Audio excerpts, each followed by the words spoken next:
আওয়ামী লীগ অভিযোগ করে জামাত নেতারা 1971-এ পাকিস্তানি বাহিনীর গণহত্যার সহযোগী ছিল। এই গণহত্যার জন্য জামাতই দায়ী। সেই কল্পিত অভিযোগে ফাঁসি দিছে তাদের নেতাদেরকে।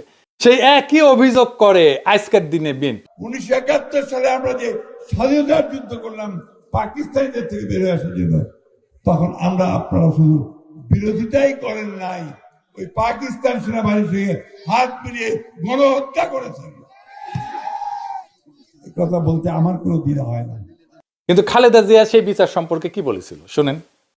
আমি বলতে চাই, আজকে মুজাহিদি সাইদি দেলোয়ার হোসেন সাইদি, কামরুজ্জামান, কাদের মোল্লা, এদের সবাইকে তারা মিথ্যে মামলা দিয়ে গ্রেফতার করে রেখে দিয়েছে।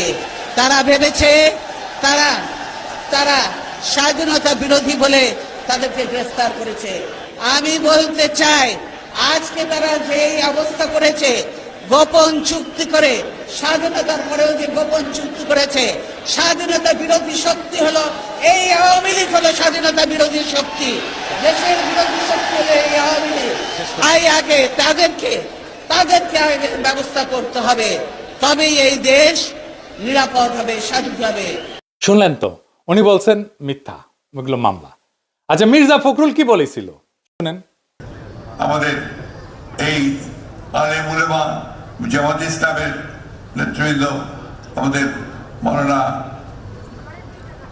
নিজামী সাহেব, জামান সাহেব, কাশেমি সাহেব, এই পত্রিকার যে প্রকাশক ছিলেন তাকে সহ অনেকে মৃত্যুদণ্ড, সালাউদ্দিন সাহেব সহ তাদেরকে মৃত্যুদণ্ড দেওয়া হয়েছে মিথ্যা মামলায়। শুনেছেন তো, সেও বলে হাম্বা, মানে তারও ওই একই কথা। আমাদের সময় একটা বিজ্ঞাপন ছিল এইরকম, গরুকে জিজ্ঞেস করে তোমার কি কথা, সে গরু এখন চিৎকার দেয় হাম্বা, বলে ওরও সেই একই কথা।